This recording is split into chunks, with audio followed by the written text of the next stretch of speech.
बांग्लादेश एक बड़े संकट के दौर से गुजर रहा है। पूरा देश आंदोलन की आग में जल रहा है। शेख हसीना सरकार का जबरन तख्ता पलट किया गया और उनको देश छोड़कर भागने के लिए मजबूर होना पड़ा। बांग्लादेश में जनवरी में ही आम चुनाव हुए थे, जिसमें शेख हसीना के नेतृत्व में सरकार का गठन हुआ था। लेकिन इन्हीं कुछ महीनों में देश में शेख हसीना के प्रति नफरत का जैसे तूफान उमड़ पड़ा है। बांग्लादेश में उनकी पार्टी के कार्यकर्ताओं को निशाना बनाया जा रहा है, जबकि उनके समर्थक माने जाने वाले हिंदुओं के साथ बर्बरता की जा रही है।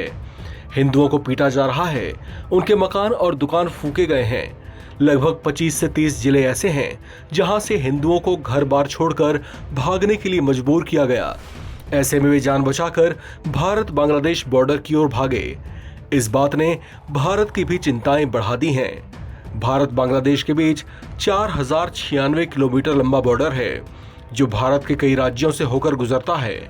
ऐसे में इतनी लंबी सीमा की लगातार चौकसी और किसी भी तरह की घुसपैठ को रोक पाना भारत के सामने एक बहुत बड़ी चुनौती है। इस बात ने भारत के सरहदी राज्यों की भी चिंताएं बढ़ा रखी हैं।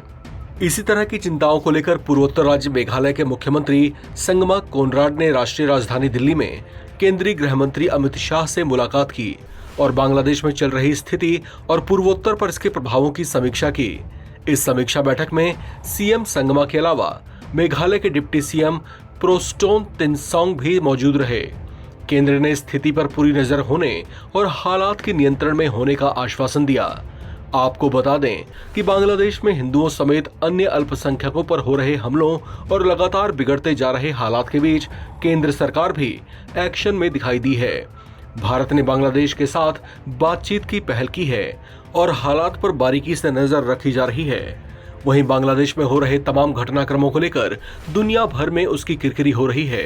दुनिया के कई देशों में रह रहे हिंदू बांग्लादेशी अल्पसंख्यकों पर हो रहे अत्याचारों के खिलाफ प्रदर्शन कर रहे हैं। भारत में भी कई राज्यों में हिंदू संगठन खुलकर सामने आए हैं और उन्होंने भी इन घटनाओं की निंदा की है। जगह जगह प्रदर्शन भी किए जा रहे हैं। ऐसे में बांग्लादेश की नवगठित मोहम्मद यूनिस की नई अंतरिम सरकार भी दबाव में दिखाई दी है, जिसके बाद खुद मोहम्मद यूनिस ने भी हिंदुओं पर हो रहे हमलों की निंदा की। हालांकि इस नई सरकार के साथ भारत की ओर से बातचीत की पहल एक ऐसे विषय पर हुई है जो तनाव और हिंदू सेंटिमेंट्स के साथ जुड़ी हुई है। ऐसे में बांग्लादेश की नई सरकार के साथ भारत के संबंधों का कूटनीतिक भविष्य कैसा रहने वाला है, इस पर भी कई तरह की चर्चाएं गर्म हैं। इस खबर में फिलहाल इतना ही। बाकी अपडेट्स के लिए आप बने रहें एनबीटी ऑनलाइन के साथ।